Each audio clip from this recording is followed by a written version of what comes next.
boa noite, boa tarde, bom dia, qualquer que seja o horário que você esteja vendo este vídeo. Aqui estamos para mais um Palavra e Ponto dessa temporada de 2024. Mais um, mas na verdade talvez seja a continuação do outro, né? Porque a última vez que eu gravei o Palavra e Ponto foi com todos os autores do livro Eros sobre os Abismos, que eu organizei, que saiu pela P55. E como eu disse no outro programa, é muito esquisito, né, você usar seu próprio programa para poder falar de uma coisa que você fez. Mas como o presidente da Academia de Letras da Bahia, Ordep Serra, me, me pediu, comentou que eu deveria fazer um programa com os autores do livro e as autoras, eu me senti liberado para fazer. Aí, a semana passada, nós não tivemos uma das autoras, que é Kátia Borges, que eu peço que entre na sala, porque estava com problemas de internet, né, Kátia?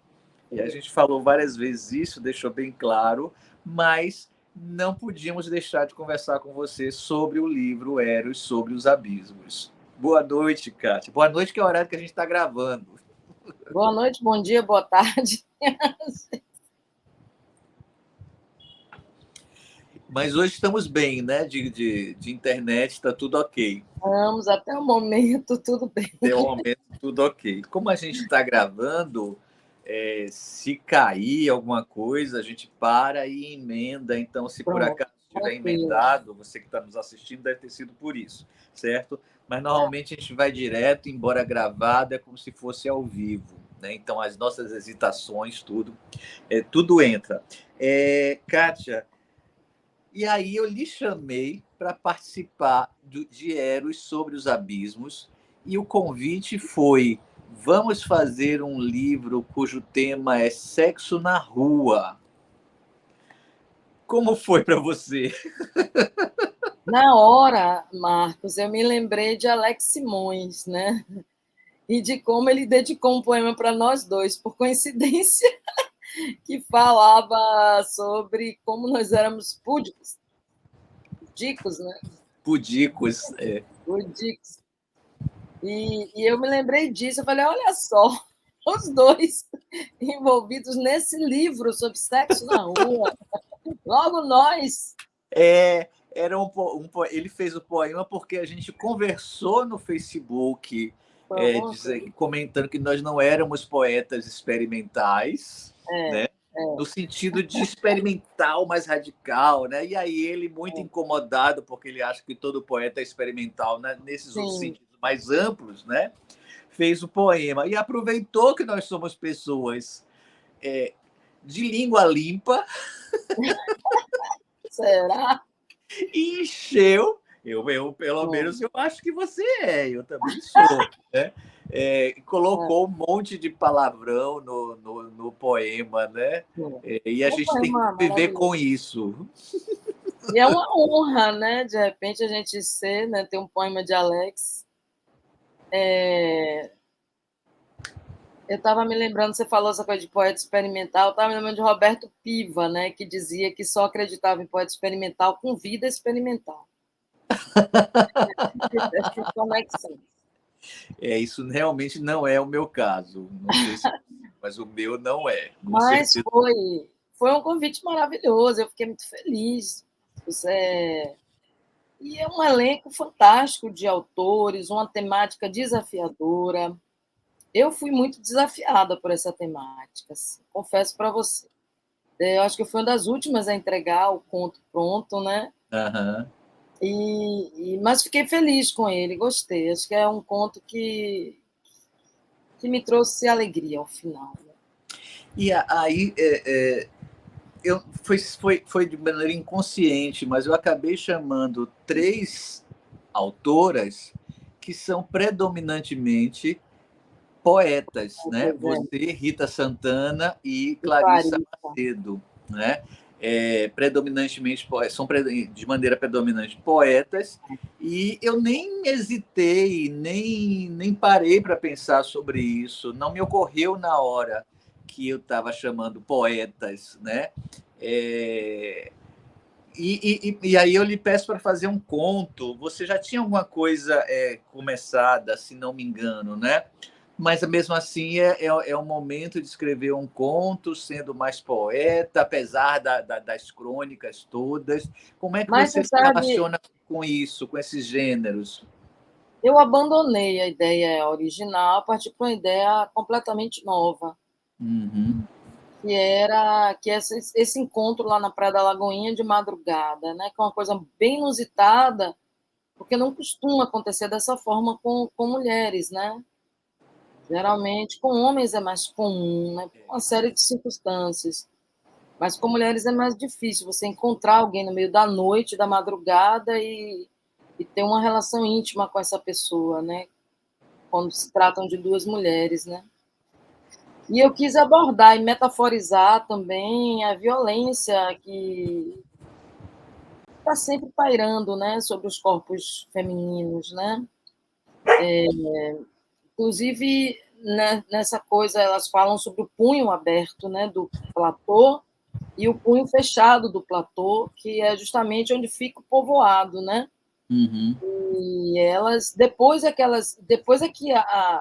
justamente aquela que vai atrás da outra, que conduz toda a história, ela diz que sentiu sobre ela todo o tempo o peso do punho, né? Daquele platô sobre elas, né? Pairando sobre elas, né? Que é meio que uma metáfora sobre o peso do punho da sociedade, o peso do punho das regras morais e tudo mais. Então, tinha esse aspecto, assim, né? E acabou saindo um pouco de Salvador também, né? Foi lá para Lagoinha. E o que eu acho que é muito bom, né? A gente conversou sobre isso, você me Foi. falou disso, eu disse, tudo bem, é uma dissonância, acho que é importantíssimo que tenha isso, né?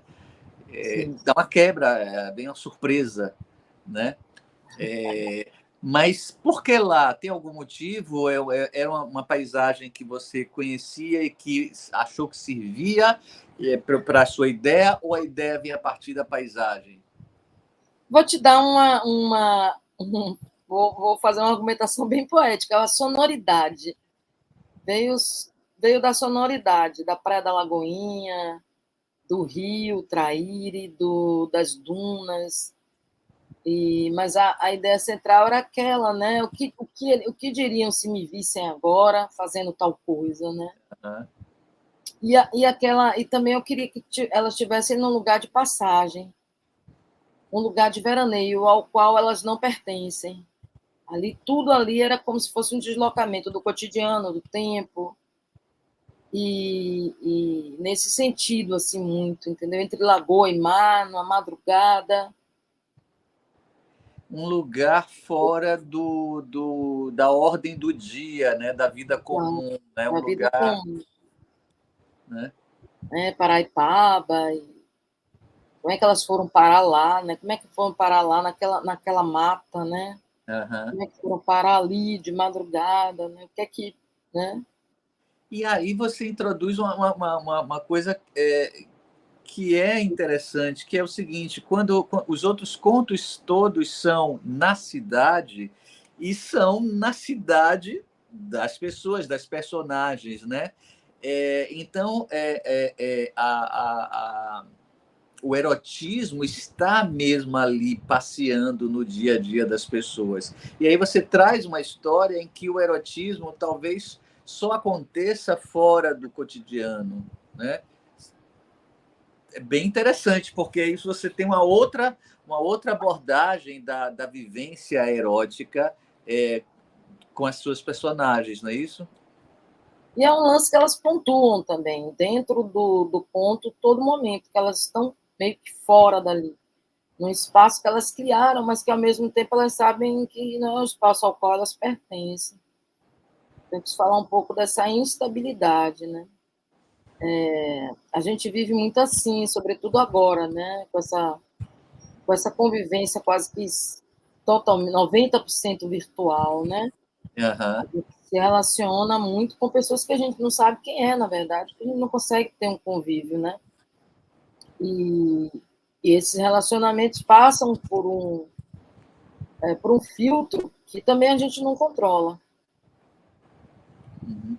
É, eu pedi para fazer um conto sobre sexo na rua só, e aconteceu de todo mundo falar em algum momento de algo que eu usei como metáfora para explicar o abismo, né? É, você acha que nós todos fomos para este caminho do abismo, do tânatos, da pulsão de morte ou do perigo, porque esteticamente é interessante, ou você acha que isso é resultado de nossa observação do mundo? Eu acho que é resultado da nossa vivência mesmo, né? A gente vive num mundo extremamente caótico, violento, esquisito, em que as coisas se desfazem muito rapidamente.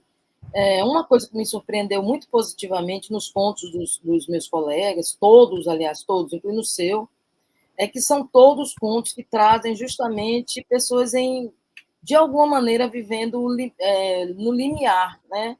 No limiar em que tudo pode mudar e não voltar a ser como era. Todos os contos, eles trazem esse aspecto. Talvez não numa mudança de vida prática, né? Ah, vou sair daqui, vou viajar e tal, mas numa mudança que é de certa forma, um portal que você está ali atravessando, né? Seja a separação, seja o abuso, né? Seja a experiência da juventude, né? Da descoberta na juventude, seja, enfim, todos os contos eles trazem essas experiências que são experiências no limiar de alguma. Então eu achei que o nome traduz bem assim o conjunto, né? O que Uhum. predomina em cada conto, que é essa experiência, tipo, sabe? Não é uma experiência, é uma experiência que de certa forma transforma as vidas ali, né? Transforma mesmo, assim, né? É. Os personagens saem transformados daquelas experiências. Isso eu acho E muito legal. o título do seu conto precisa ser dito para ser comentado. Futuere é mesmo uma palavra elegante. Disserte sobre. Pois é, menino. Voltando lá para o poema, eu me considero uma pessoa um tanto. Naquele momento ali eu senti que essa era a palavra, né? Existe um estranhamento ali na primeira personagem, no modo como um pouco agressivo até, né? Com que ela vai falar e se relacionar com a parceira, e a outra devolve. Então, meio que fica um bate-bola ali que beira a agressividade Uhum. verbal, né? E, e surgiu essa ideia da palavra crua mesmo, né? Quando a outra diz, olha, você é uma foda interessante, vou te colocar no meu látice. A outra fala, isso eleva meu nível de humanidade, né? Uhum. E o futuro era o ato de foder mesmo, né? Em latim, né? E aí a gente está voltando a falar, você acabou de mencionar o poema de Alex Simões, que é muito cru, né? E aí você acaba, a personagem acaba usando uma palavra em latim que diz a mesma coisa, recupera um sentido original e protege a sensibilidade da personagem, né? Mais ou menos, tem muitas referências à palavra no conto, que são propositais, né? Que ela Uhum. vai falando, né? É uma. Acho que é esse rompimento mesmo com essa coisa de assumir o peso das palavras, né? De trazê-las assim, num outro contexto. E tem também no seu conto muita citação, né? Sim. muita intertextualidade expressa, né, explícita. Não tem uma coisa na minha cabeça, porque eu abri agora e não achei nada. Tem. Fala do Lobo da Estepe, né? Da Isso. porta, do Teatro Mágico, que é como ela se sente, né? Localizando a porta do Teatro Mágico ali naquela madrugada. Uhum. Quando ela vai falar, não, eu realmente vim atrás de você, eu vim atrás nessa tentativa de abrir essa porta, de achar essa porta para entrar nesse teatro mágico, né? Que, E diga. não, eu quis usar assim umas referências também. Eu quis, assim, premeditadamente, eu quis trazer essas referências assim literárias, né? Nesse embate entre elas, né? E trazer também essa coisa mais, digamos assim, não diria vulgar, mas mais coloquial, que se refere ao sexo. Assim, fazer um contraponto mesmo ali entre a racionalização, a intelectualização, né? Na verdade, a pulsão sexual mesmo ali, aquilo que aconteceu por acaso naquela praia, daquela forma tão divertida, né? Inesperada e divertida. E foi uma ideia de fazer esse contraponto mesmo, porque a gente racionaliza tanto, né? Uhum. E a referência literária, a referência a outros produtos culturais, acaba sendo um mediador que a gente tem, a gente, qualquer pessoa, né, que tenha esses referenciais, acaba sendo um mediador de como lidar com a realidade, né? Você acaba a gente pode usar como mediador a própria experiência mesmo vivida, mas quem tem a experiência literária acaba se utilizando muito disso como mediador para se relacionar com o mundo concreto, né, com o mundo real, né? Um anteparo até, né? É. Um anteparo. E ali meio que você está se dizendo por meio das suas referências. Eu acho que as referências literárias da gente falam muito de quem a gente é, como a gente vê o mundo. Você vê que ela vai citando Oblomov, ela vai citando Oblomov, eu acho, me atrapalhei agora se é Oblomov ou não. Ela vai citar Oblomov, né? Ela vai citar personagens que são como ela, personagens que se recusavam a viver, né? Então aquilo ali é meio como um anteparo, mas ao mesmo tempo ela está se entregando por meio dessas referências. Uhum. Ela está se dizendo, se descrevendo por meio daquilo que ela lê. Então a E, intenção é essa. Hã? e me diga uma coisa, já teve o lançamento, né? As pessoas já leram a sua volta. Você teve notícia de repercussão? O que é que você achou? Do... Eu tive notícia até antes do lançamento. Algumas pessoas que leram gostaram muito, comentaram comigo. E depois também. Eu gostei muito. Eu vi que saiu uma resenha na Odisseu, né? Eu achei que Sim, foi sim. bem precisa, assim, foi bem certeira, bem legal. E vi alguns outros comentários, assim, meio espaços. Você acha que o sexo ainda incomoda? Eu acho que sim, eu acho que muito, né? A repressão sexual é uma forma de controle, né? É uma coerção, uma forma de coerção. Então, acho que incomoda bastante. A gente tem uns exemplos aí dos livros, né? Outono de Carne Estranha, de Ayrton Souza, e do Isso. livro de Jefferson Tenório, O Avesso da Pele, que não tem nada de erótico, é um livro. Não consigo entender, esse é o argumento mais furado do mundo. No caso do avesso da pele, é justamente só a palavra que foi É, usada, né? Não tem, não tem uma grande é. cena, não tem nada disso, né? Que O romance de Jefferson Tenório é um romance profundamente social. é, Né? O de Ayrton também. Isso é literatura, entendeu, gente? Sei lá, é até esquisito a gente estar aqui discutindo isso, porque, pois. pelo amor de Deus, a gente está discutindo isso. Eu tive a oportunidade de ler O Avesso da Pele há muitos anos, né? Logo quando saiu. Uhum. Estou lendo o Outono de Carne Estranha. É alta literatura, uma literatura muito bem escrita, forte, impactante. Sinceramente, é inacreditável que a gente esteja aqui discutindo um livro, um romance, com a força que esse romance tem, por, sabe, por um assunto. É, o Outono de Carne Estranha realmente é incrível, né? Muito Muito poético, né? Muito forte, muito bem forte. escrito, e é muito interessante, né? Eu acho também, Muito... eu adorei, assim, estou adorando, estou lendo ainda.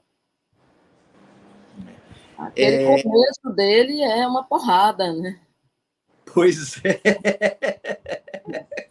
é uma grande porrada, foi esse o problema, né? Parece que bateu e doeu muito lá dele, do pessoal lá, né? Kátia, eu lhe fiz uma pergunta e você não respondeu, que é a Qual sua foi? relação com a prosa. Você tem 2 livros de crônicas muito bons. Tem um livro de contos, mini contos, né? Contos curtos, né? Quando é que vem o livro de contos que não sejam contos curtos, que não seja crônica? É, quando é que isso vai acontecer, Kátia Borges? Quem sabe? Eu tenho um projeto, né? Tenho um projeto, tenho vários contos já esboçados e tal. Tem um romance que eu estou escrevendo já há alguns anos, né? Então, assim, mas eu acho que são processos que, assim, em meio à literatura, a gente tenta sobreviver. Então, os projetos acabam seguindo o ritmo dessa sobrevivência, né? A gente trabalha, a gente tem 1000 compromissos, e aí tudo isso pode ser contestado facilmente, claro, né? Mas tem um tempo seu, né? Mas poesia você tem publicado. Eu publiquei, mas é porque são poemas que ao longo de anos, né, eles vão se acumulando e tal, Hum. e, e aí eles vão tomando uma forma, né? Mas eu acho que o grande desafio do escritor é o romance. O romance é complicado. E eu tenho, assim, vou dizer para você, eu tenho, assim, eu tenho uma reverência, assim, total à literatura. Então, assim, poxa, enquanto eu não estiver muito segura para lançar um romance, eu não vou me arriscar nessa área, não, porque tenho muito respeito, sabe? E eu acho que o nível, a qualidade de quem está escrevendo hoje no Brasil inteiro é muito alto. As pessoas, Sim, sim. quando uma pessoa me diz assim, fulano chegou na final de um grande prêmio literário porque, sei lá, entendeu? Tem algum favorecimento. Tipo, pô, essa pessoa não deve estar lendo a literatura contemporânea, porque, pelo amor de Deus, tem muito escritor bom, muita escritora maravilhosa. A gente tem um nível altíssimo, entendeu? De literatura. Hoje, no Brasil, nível altíssimo. É como diz, como é aquele título daquele livro, aquele livro Levantem Bem Alto a Cunheira, não tem um livro com esse nome? É Tem, daquele Salinger. não tem, não tem uma coisa assim, É, exatamente. pois é, bem assim, acho que a comida está bem alta. Então, a gente tem que estudar muito, trabalhar muito, treinar muito, fazer uma coisa realmente boa. Quer dizer, quem quiser também lançar sem levar em conta esses critérios, tudo bem, às vezes pode fazer uma obra maravilhosa, mas no meu caso, eu fico muito preocupada, entendeu? Com a qualidade, com a. Saber se realmente é necessário, se o que eu tenho a dizer é Então, relevante. então foi um sofrimento entregar esse conto? Sempre é um sofrimento, sempre. Porque sempre eu fico me perguntando, né, se, né? Eu tenho trabalhado muito timidamente com conto, né? Participei de algumas antologias, participei da revista Laroyer com um conto também, né? E participei desse livro agora. Então, assim, o conto eu vou trabalhando ali devagarzinho, mas é sempre um sofrimento, assim, porque eu fico pensando, poxa, será? Entendeu que tá legal mesmo? Tá. Será que precisa eu lhe dizer que está legal? Ah, mas Desde o primeiro. Sabe, Desde a você primeira vez que eu lhe explicou vi, muito. né, em prosa, eu acho que está muito legal. Excelente poeta, excelente contista. Preparando um romance também que não sai. Vou devolver a pergunta agora. Quando é que sai o romance? Tem um pronto, mas não sei não. Eu mando aí para os lugares, mas eu ainda não tive coragem de fazê-lo. Ah, tá Estou vendo? fazendo meus contos que, quando juntam, viram um romance. Eu acho que está dando certo. Ah, tá vendo que bom. Eu acho que esse respeito pela literatura, assim, que a gente tem, é que faz a gente hesitar muito, assim, entrar em projetos, continuar escrevendo. Muitas vezes a gente pensa, e aí, vou continuar escrevendo, né? Vou prosseguir esse caminho, vou lançar mais um livro, mas a quem interessa, né?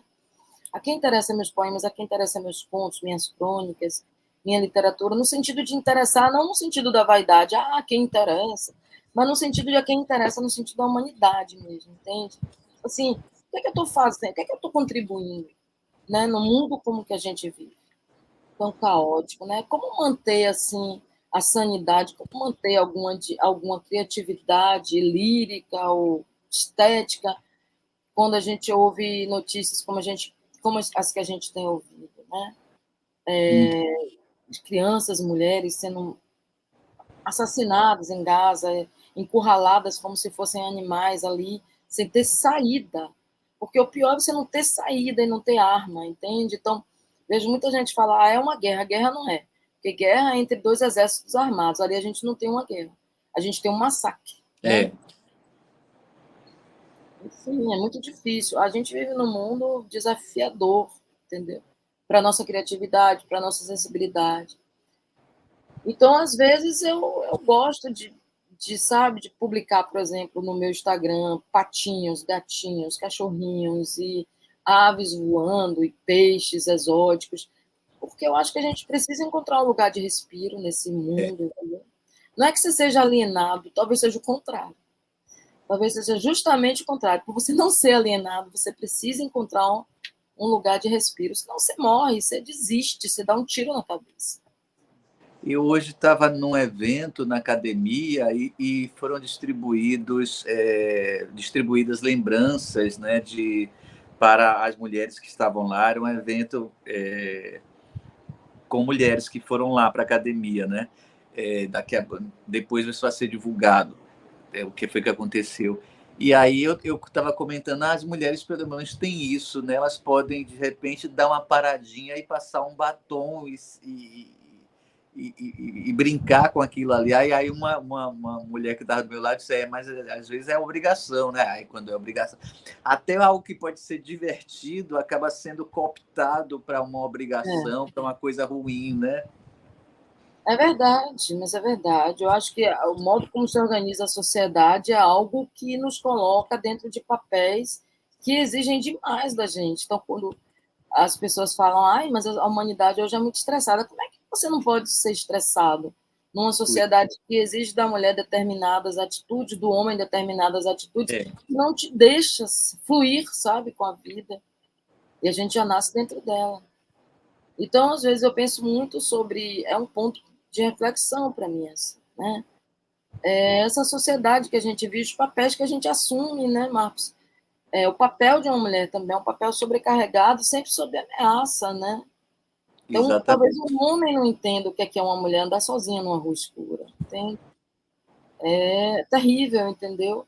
É você viver permanentemente sob ameaça. E muitas vezes não importa a sua idade, a sua aparência física, só o fato de você ser mulher já é um fragilizador, você se É, sente vulnerável, né? Fora toda a cobrança, você teria que ser bonita, eficiente, casada com um homem, entende? E outras coisas, entende? Então, é você ir sempre na contramão, né? No contrapelo, assim, das regras sociais todas, né? Nesse período recente político mesmo, eu caí em mim. Eu falei, gente, como eu sou alvo, por tantas razões, é uma pessoa tão pacífica. Eu sou alvo por ser professora, por ser homossexual, por ser mulher. Meu Deus do céu! Quantas coisas me colocam no alvo, por ser de esquerda. é. Eu digo, nossa, eu sou um alvo ambulante. Se a gente para pensar, não tem por que relaxar. Tu entendeu? É muito louco né? isso. Isso mesmo. E aí o abismo que vem no Eros sobre os abismos são essas coisas todas, né? Que a gente não sabe de onde estão vindo esses perigos todos e eles estão aí. E acabam aparecendo na literatura, não tem jeito, né? Claro. Exato. E é absurdo querer estabelecer limites para o que pode ser dito, entendeu? Acho que esses limites acabam, sei lá, outro dia eu estava conversando com alguém sobre isso e a gente estava falando, poxa, mas como é que vai ser a nossa literatura daqui a 20 anos se a gente ceder a esse tipo de pressão, né? Uhum. Meu Deus, vai ser, entendeu? É isso. Terrível, né? Tá escrevendo a história da carochinha, né? A gente vai acabar tendo que fazer literatura para louvar quem estiver no poder e as ideias que estiverem no poder, né? Ou que, não sei, ou morrer, né? Literatura para todos os públicos. Pois é, pois é isso mesmo. Kátia, quero lhe agradecer por ter aceitado o convite para participar da Imagina. antologia do nosso livro, né? E por me dar mais essa entrevista no Palavra e Ponto, mais uma vez. Eu que te agradeço e peço desculpas porque não consegui participar na gravação original. Adoraria ter estado junto com a galera toda, né? Imagino que deva ter sido maravilhoso. E te agradeço muito, assim. Mas E agora você está acoplada, tá? É um apêndice. eu quero ler esse romance seu, hein? Tá bom? Querida, muito obrigado mesmo. Um beijo grande, viu? Beijos. Boa Beijo. noite, boa tarde, bom dia. Até a Sim, boa noite, boa tarde, bom dia, boa madrugada na Lagoinha. Tchau.